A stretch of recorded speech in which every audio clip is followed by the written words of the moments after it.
Bismillahirrahmanirrahim. Assalamualaikum warahmatullahi wabarakatuh. Innal hamdalillah nahmaduhu wa nasta'inuhu wa nastaghfiruh wa na'udzu billahi min shururi anfusina wa sayyiati a'malina. May yahdihillahu fala mudilla lahu wa may yudlilhu fala hadiya lahu. Asyhadu an la ilaha illallah wahdahu la syarika lahu wa asyhadu anna Muhammadan abduhu wa rasuluh. Amma ba'd. Ayyuhal ikhwah wal akhwat rahimani wa rahimakumullah. Suatu hal yang patut kita syukuri ketika kita dikumpulkan oleh Allah Subhanahu wa taala di atas kebaikan, di atas majelis ilmu, saling mewasiati di atas kebaikan, saling menasihati dan saling berbagi ilmu. Ayyuhal ikhwah wal akhwat rahimani wa rahimakumullah.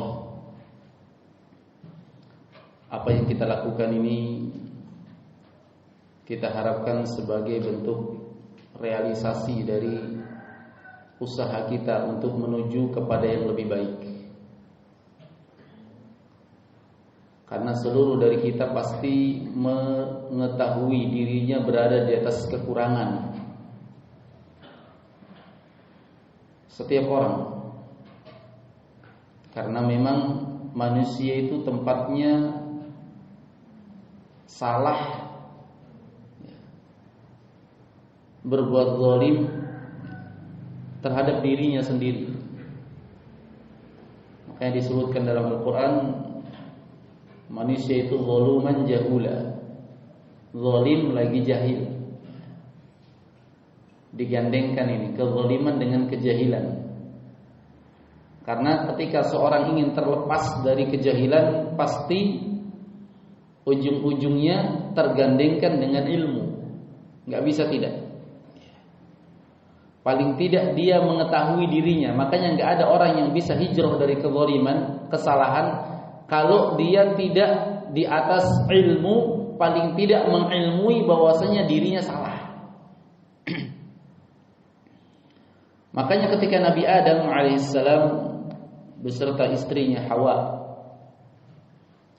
terjatuh dalam dosa, mereka pun bertaubat kepada Allah, berdoa kepada Allah yang di dalamnya terkandung ilmu, pengetahuan kalau mereka memang bersalah. Mereka berdoa kepada Allah Subhanahu wa taala, Rabbana zalamna anfusana wa illam taghfir lana wa tarhamna lanakunanna minal khasirin. Wahai Rabb kami, wahai Tuhan kami telah berbuat zalim terhadap diri-diri kami. Mengakui dirinya berbuat zalim, mengakui dirinya berbuat salah. Ini artinya orang yang tahu diri. Makanya kata Abdullah bin Umar rahimallahu ra'an, arafa qadra nafsih. Allah merahmati seseorang yang dia tahu kadar dirinya. Kebanyakan orang bergelimang dengan dosa, terjatuh dalam kesalahan ketika dia tidak tahu tentang dirinya sendiri. Makanya di antara wasiat para as-salaf ketika berbuat maksiat, ya, mereka mengatakan jangan lihat kecilnya maksiat, jangan. Tetapi lihat kepada siapa engkau bermaksiat. Ini ilmu yang luar biasa. Kepada siapa kita bermaksiat? Kepada Zat yang menciptakan kita, yang menjaga kita, yang selalu membimbing kita, yang memberikan rezeki kepada kita, yang sekedip mata pun kita tidak pernah lepas dari penjagaan Allah Subhanahu wa taala. Dia yang maha menjaga kita, mengatur kita, menguasai kita, kepadanya kita bermaksiat. Ya. Makhluk saja yang berbuat baik kepada kita enggak pantas. Ya. Kalau seorang masih memiliki akal yang jernih, makhluk saja yang berbuat baik kepada kita enggak pantas untuk bermaksiat kepadanya. Kalau kira-kira ada karyawan sudah lama kerja, dikasih makan hari-harinya, ya. kemudian diberikan gaji yang mencukupi, ya, diberikan kerjaan yang tidak terlalu membebani, ujung-ujungnya karyawan ini mencuri. Apa yang dikatakan bosnya? Nggak tahu diri kan, ya? Saya sudah begini, kamu kok tega berbuat itu kepada saya? Makhluk saya begitu, padahal masih ada jasa ini. Karyawan masih memberikan jasa kepada bosnya. Apalagi yang lebih dari itu, orang tua terhadap anaknya. Kalau ada anak yang tidak berbakti kepada orang tua, membangkang kepada orang tua, maka dikatakan apa? Durhaka, ya kan? Nggak berterima kasih kepada orang tuanya. Orang tuanya sudah besarkan dia, sudah rawat dia. Makhluk saja nggak pantas kita bermaksiat kepadanya ketika dia memberikan berbagai kebaikan kepada kita. Makanya Nabi Yusuf alaihissalam ketika digoda oleh wanita, ya, maka Nabi Yusuf sempatkan ingatkan wanita ini tentang anugerah nikmat yang suaminya berikan kepada Nabi Yusuf. Nabi Yusuf ketika digoda, Nabi Yusuf berkata, qala ma'adallah, aku berlindung kepada Allah. Innahu rabbi ahsana mathwaya.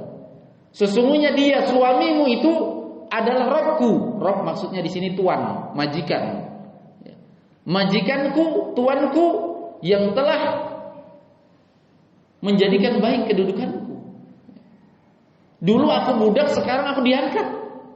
Luar biasa kebaikannya. Masa saya rela melakukan hal ini terhadap istrinya? Ya, istrinya majikanku sendiri. Nabi Yusuf saja ingatkan istrinya, majikannya dengan perkara kebaikan yang diberikan, ya kan? Ini makhluk. Ya. Bagaimana lagi ketika seorang hamba bermaksiat kepada Allah? Seluruh kebaikan yang kita rasakan itu dari Allah. Nggak usah jauh-jauh dulu, ikhwah. Nggak usah dulu tentang harta, rezeki dunia, tetangga dan seterusnya. Nggak usah dulu. Yang ada pada tubuh kita saja. Wa fi anfusikum afala tubsirun. Yang ada pada diri kalian nggak lihat. Dua mata yang Allah berikan, nafas yang Allah berikan, telinga yang Allah berikan kepada kita, dua kaki, dua tangan yang Allah berikan. Kita nggak lihat nikmat Allah ini. Kemudian kita bermaksiat kepada Allah, berbuat kezaliman, berbuat perkara yang diharamkan, kemungkaran. Ini ilmu yang bisa mengarahkan seorang kepada baiknya hijrahnya dia. Hijrah itu kan artinya al-intiqal, perpindahan dari yang buruk menuju yang baik, dari kezaliman menuju ketaatan, kan begitu ya, hijrah. Kapan seorang mendalami atau memiliki ilmu tentang perkara ini, dia akan tidak ingin untuk berbuat maksiat kepada Allah Subhanahu wa taala. Semakin dalam ilmunya, semakin jauh dia dari kezaliman. Dia akan menyadari dirinya penuh dosa, dirinya penuh maksiat, dirinya penuh pelanggaran. Yang ada adalah selalu kembali kepada Allah Subhanahu wa taala. Rabbana zalamna anfusana wa illam taghfir lana, jika Engkau tidak mengampuni kami ya Allah, lanakunanna minal khasirin, sungguh kami termasuk orang-orang yang merugi. Jamaah sekalian yang dirahmati dan dimuliakan oleh Allah Subhanahu wa taala. Jadi kadar ilmu menentukan kadar hijrahnya kita dari hal yang buruk menuju hal yang baik, dari kezaliman menuju ketaatan. Ya. Kadar ilmu. Semakin seorang berilmu, coba kalau orang nggak berilmu, dia pengen taubat nih, ya. Dia pengen menjauh dari kezaliman. Ya. Dia tahu dirinya banyak dosa. Ini ilmu. Sudah ilmu, tapi ilmunya belum sampai ke jenjang dia mengetahui kadar luasnya rahmat Allah Subhanahu wa taala. Akhirnya enggak jadi taubat juga. Kenapa? Dia merasa dirinya sudah bergelimang dengan dosa. Akhirnya kayaknya enggak bakalan Allah ampuni. Berarti kurang ilmunya. Ya. Padahal Allah memanggil kan? Qul ya ibadiyalladzina asrafu ala anfusihim la taqnatu min rahmatillah innallaha yaghfirudz dzunuba jami'a innahu huwal ghafurur rahim. Ya. Katakanlah kepada hamba-hambaku seluruhnya, wahai hamba-hambaku,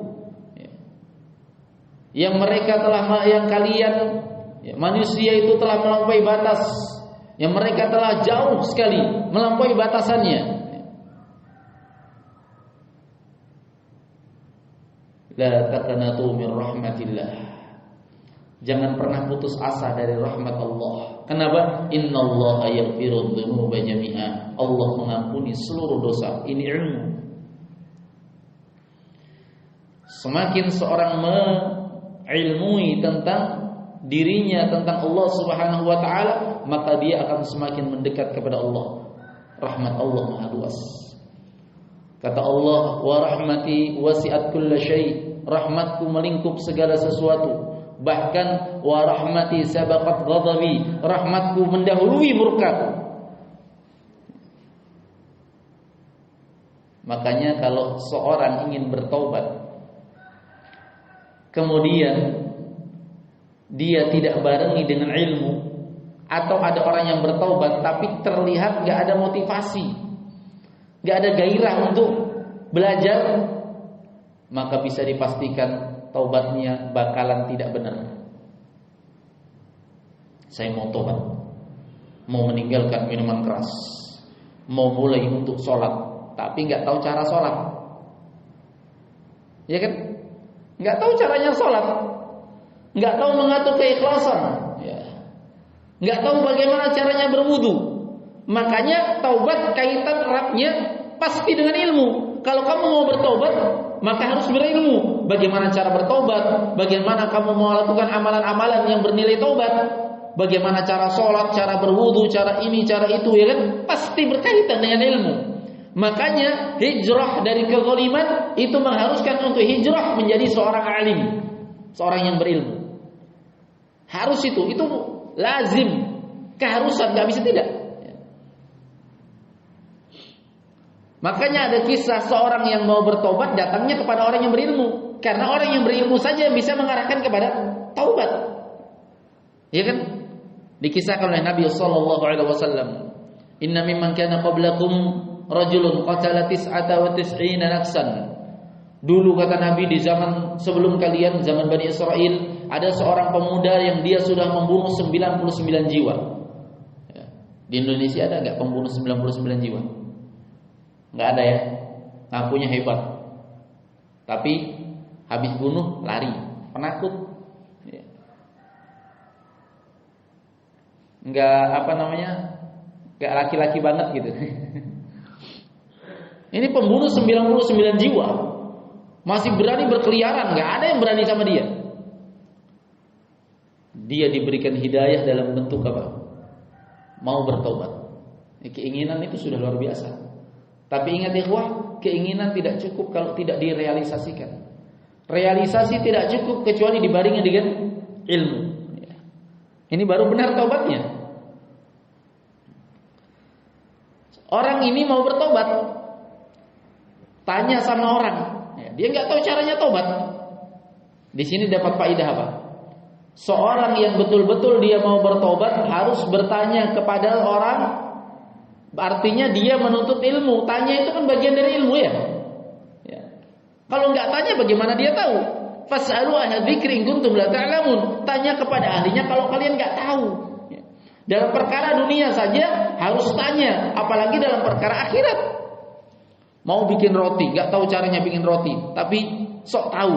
Akhirnya semua dicampur, nggak jadi. Dalam perkara dunia saja nggak bisa, apalagi dalam perkara akhirat. Ini tuh. Maka orang tadi bertanya, berarti dia menuntut ilmu sudah. Jadi mau hijrah dari kezaliman, jalurnya harus ilmu. Karena seorang nggak tahu untuk terlepas dari kezaliman ini gimana caranya. Dia tanya orang, kira-kira siapa yang bisa ngajari saya untuk bertaubat, menunjuki saya cara taubat, ya kan? Fadallahu ila rahib. Dia ditunjuki kepada seorang rahib.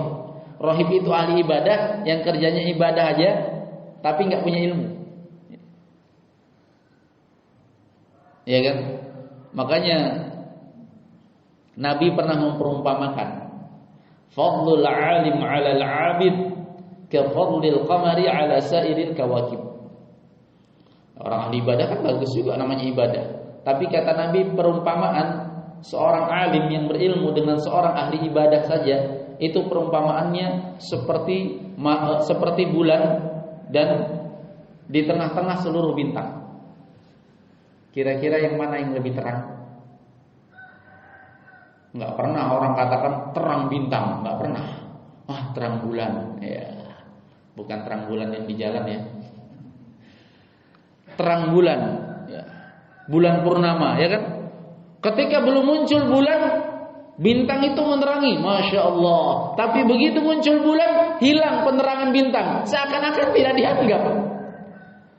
Karena saking terangnya bulan, padahal mana yang banyak, bulan atau bintang?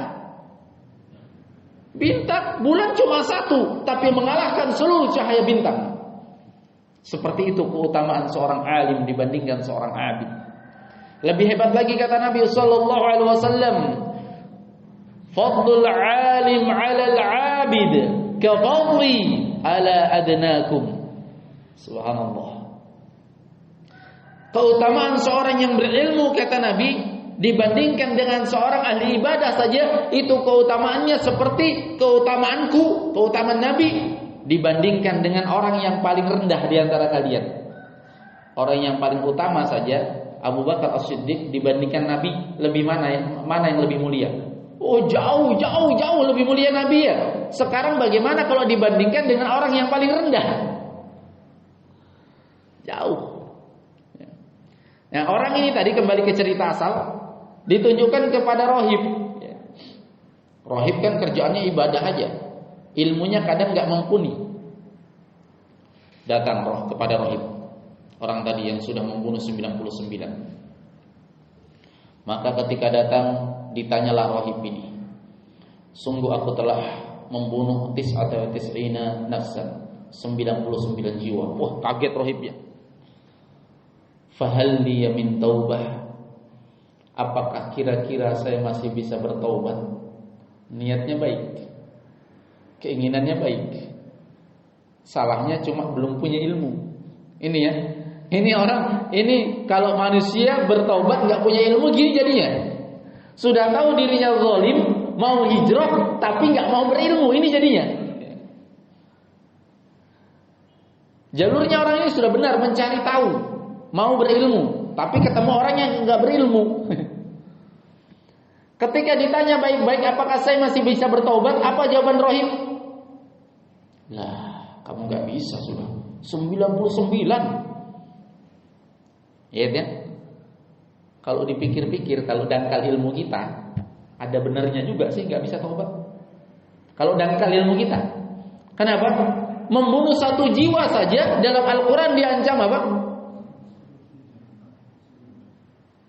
Masuk dalam neraka ya. Man qatala nafsan muta'ammidan fajazaohu jahannam khalidan fiha. Siapa yang membunuh seorang jiwa dengan sengaja, maka dia balasannya adalah neraka jahanam, kekal di dalamnya. Satu orang bisa kekal. Kalau 99 orang gimana tuh? Masuk akal juga ya. Itu masuk akalnya orang yang dangkal ilmunya, sebenarnya nggak cocok dengan akal. Karena kalau akal kamu mengikuti Al-Quran dan Sunnah, Al-Quran menunjukkan nggak ada dosa yang nggak terampuni, ya kan? Nggak ada. Dosa syirik aja terampuni atau tidak?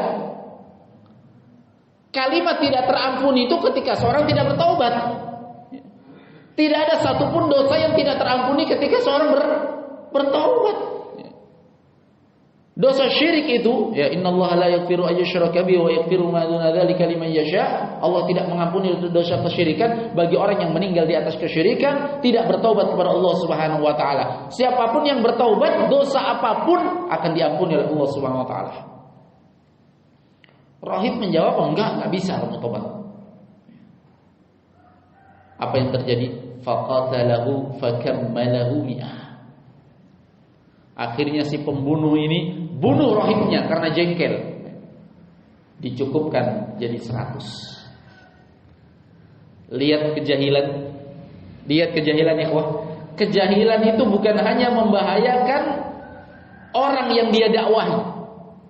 Kan siapa yang didakwahi? Orang yang berdosa tadi ya.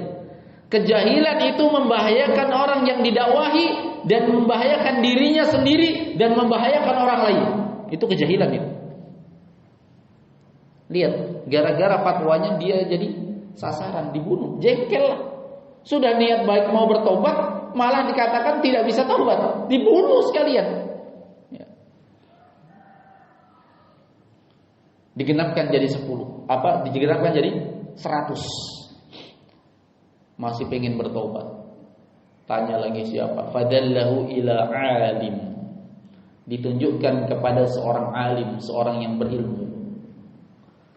Ketika dia datangi alim ini, dia mengungkapkan telah membunuh 100 jiwa. Fahal liya min taubah? Apakah saya masih bisa bertobat? Alim ini menjawab dengan tenang, ma'ala bainaka wa bainat taubah. Apa yang menghalangi antaramu dan antara taubat? Bertobat kamu. Bukan hanya itu, ditunjukkan caranya. Pergilah kamu ke negeri ini, karena negeri yang kamu tempati berbuat kejelekan itu adalah negeri yang negeri yang jelek. Gak pantas kamu tinggal di situ, gak bisa taubat di situ. Ya. Kenapa? Pengaruh lingkungan. Pergi kamu ke negeri ini. Kemudian bertobat kamu kepada Allah Subhanahu wa taala, beribadah kepada bersama orang-orang yang beribadah di sana. Maka dia pun berangkat. Ya, kalau mau lanjut cerita panjang ya, sampai meninggalnya dia di tengah perjalanan dan seterusnya ya. Intinya bagaimana seorang alim bisa menunjukkan cara taubat yang benar. Orang yang mau hijrah dari kezaliman ikhwah, modalnya yang utama harus ilmu supaya taubatnya benar. Makanya kalau dia mau hijrah dari kezaliman, harus menjadi seorang yang memiliki ilmu. Hijrah dari kezaliman menuju apa? Ilmu. Kan begitu. Gak bisa tidak. Karena kezaliman selalu diidentikan dengan kejahilan. Lihat dalam Al-Quran, Allah tidak memberikan taubat. Innamat taubatu, sesungguhnya taubat itu hanyalah innamat taubatu 'ala Allahi lilladzina ya'malu innamat taubatu 'ala Allahi lilladzina 'amilu sayyi'at innamat taubatu 'ala Allahi lilladzina ya'maluna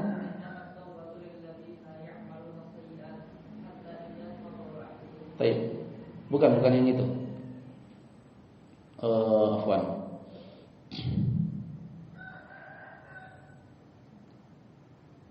La ilaha illallah. Yang ada bijahalatin, tsumma yatubuna min qarib. Surah apa itu?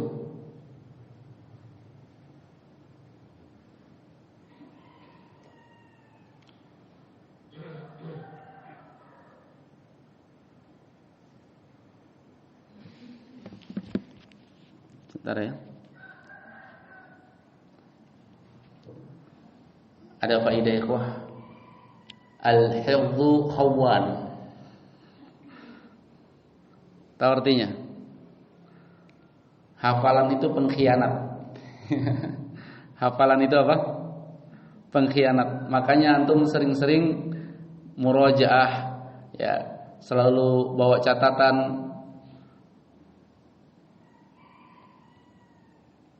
Kata Imam Al-Bukhari, antum tahu Imam Bukhari?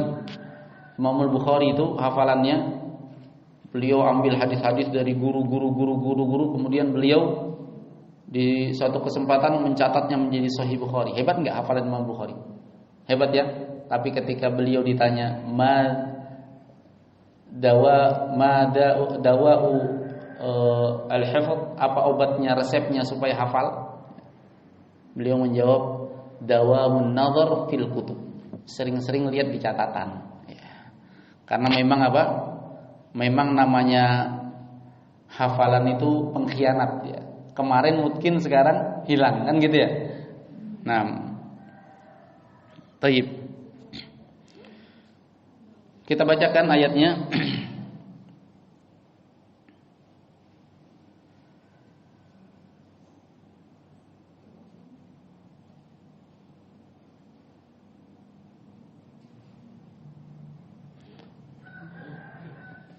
Taib. Innamat taubatu 'ala Allahi lil ladzina ya'maluna as-su'a bijahalah. Betul ayatnya tadi. Cuma ketika kita sambungkan bi ya'maluna as-sayyi'at itu terhubung dengan ayat setelahnya. Innamat taubatu 'ala Allahi lil ladzina ya'maluna as-su'a bijahalatin thumma yatubuna min qarib. Fa ulaika yatubullahu 'alaihim wa kana Allahu 'aliman hakima. Taubat itu hanyalah bagi orang-orang ya, hanyalah bagi orang-orang yang mereka melakukan as-su, perbuatan jelek. Lihat ya, perbuatan jelek. As-su ini mufrad, jamaknya as-sayyi'at nanti. Artinya apa? Di antara ciri orang yang diterima taubatnya itu enggak terus-menerusan dalam dosa. Ketika dia terjatuh dalam dosa, dia bertaubat. Kenapa dia berbuat dosa? Bijahalah. Bijahalah itu kalau diterjemahkan secara teks artinya karena kebodohan. Para ulama mengatakan bukan berarti orang yang berbuat maksiat itu bodoh, enggak. Dalam artian bodoh dia enggak tahu ini maksiat, enggak. Kebanyakan tahu kok itu maksiat. Dia tahu minuman keras itu haram tapi dia tetap minum. Tapi apa maksudnya bijahalah di sini? Bijahalah di sini maksudnya dia berbuat maksiat. Kenapa dikatakan kebodohan? Karena ketika seorang berbuat maksiat, dia bodoh terhadap dirinya. Dia bodoh terhadap kepada siapa dia bermaksiat. Bodoh enggak? Sudah tahu haram masih diminum, bodoh enggak? Bodoh kan? Bodoh namanya. Makanya kalau mau memperbaikinya, diperbaiki ilmunya. Tsumma yatubuna min qarib. Kemudian dia segera taubat. Segera taubat. Fa ulaika yatubullahu alaihim. Mereka itulah yang Allah terima taubatnya. Kemudian di ayat setelahnya walaisatit taubatu lil ladzina ya'maluna as-sayyi'at. Dan taubat itu enggak diterima bagi orang-orang yang melakukan as-sayyi'at, dikit-dikit dosa. Belum taubat dosa lagi, belum taubat dosa lagi, belum taubat dosa lagi. Enggak sempat taubat. Hatta idza hadara ahaduhumul maut, jika telah datang kepada mereka kematian, qala inni tubtul an, baru dia mengatakan saya taubat sekarang. Terlambat, ya. Terlambat loh, ya kan? Kematian sudah datang baru mau taubat. Jadi kemaksiatan, kezaliman itu selalu diidentikan dengan kebodohan. Makanya seorang yang mau taubat dengan taubat yang benar harus memperbaiki dirinya dengan cara mengilmui. Ya. Jadi jangan dianggap apa yang hubungannya taubat dengan ilmu ya. Gimana Anda mau taubat kalau nggak berilmu? Makanya ujung pangkal dari orang yang bertaubat adalah menjadi seorang alim pasti. Kalau dia benar dalam taubatnya. Menjadi seorang yang berilmu, paling tidak berilmu tentang dirinya, berilmu tentang agamanya. Coba lihat sejarah ikhwah. Antum lihat sejarah. Para sahabat itu orang-orang yang berislamnya kapan? Dari kecil, dari lahir, kebanyakan enggak. Yang umurnya setara dengan Nabi 40-an. Sebelumnya mereka apa? Musyrik. Musyrik. Bahkan di antara mereka ada yang apa? Ambisinya terhadap memusuhi Nabi luar biasa, seperti Umar bin Khattab. Ya. Kezalimannya luar biasa sebelum Islam. Lihat bagaimana Khalid bin Walid. Tahu Khalid bin Walid? Khalid bin Walid itu pimpinan perang sejak apa? Dia belum Islam. Dia sudah memimpin perang. Khalid bin Walid itu terkenal dengan pimpinan perang yang enggak pernah kalah. Baik dia masih musyrik maupun sudah Islam, ya kan? Yang memimpin perang di perang Uhud kaum musyrikin siapa? Khalid bin Walid. Kalah enggak kaum muslimin? Kalah juga. Taktiknya luar biasa. Ketika dia Islam, kemudian dia dijadikan pimpinan perang, enggak pernah. Ya. Sampai di masa Umar bin Khattab radhiyallahu taala anhu, Khalid bin Walid dipecat. Antum tahu sebabnya dipecat? Karena dia nggak pernah kalah kan? Kalau kita kan, hebat itu. Kalau kita kan mikirnya menang. Umar bin Khattab berpikirnya lebih hebat. Beliau berpikir jangan sampai orang-orang bersandar dengan Khalidnya, merusak akidah tauhidnya. Ya kan? Karena setiap ada perang, sebagian orang tanya, Khalid kan? Khalid kan yang pimpin? Wah, ikut deh. Kalau enggak Khalid, berat. Ya. Jadi seakan-akan ketergantungannya dengan apa? Kepada Khalid. Ya kan? Dan banyak lagi contoh-contoh apa? Pembesar-pembesar yang tadinya pembesar-pembesar kekafiran masuk Islam. Sekarang antum tahu sahabat menjadi rujukan dalam hal apa? Dalam hal ilmu, karena mereka menjadi ulama semuanya. Ya. Agama kita disuruh mengikuti agamanya siapa coba? Agamanya para sahabat. Ilmu yang kita pelajari ilmu dari mana coba?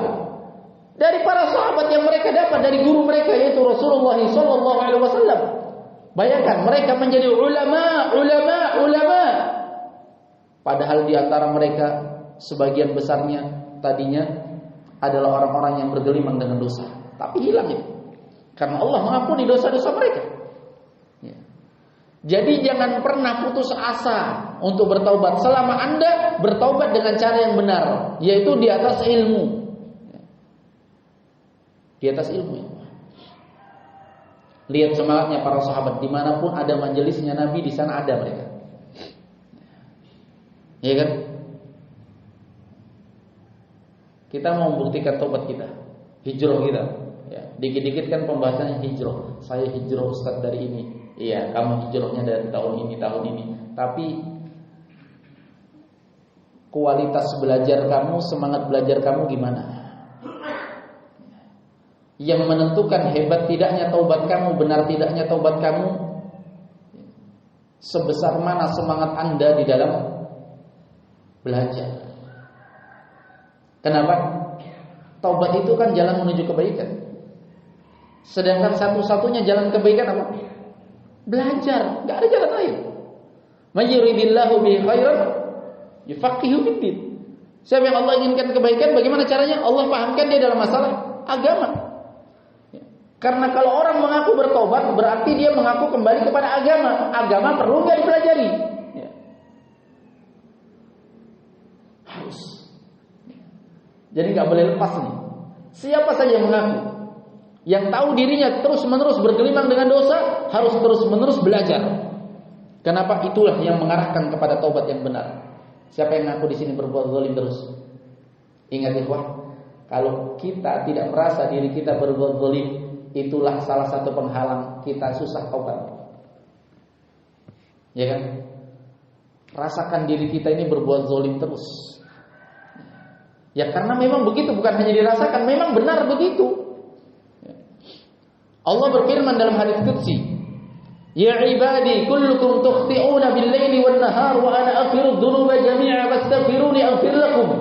Wahai hamba-hambaku, kalian itu berbuat kesalahan siang dan malam. Allah nyatakan siang malam kita berbuat salah. Iya enggak?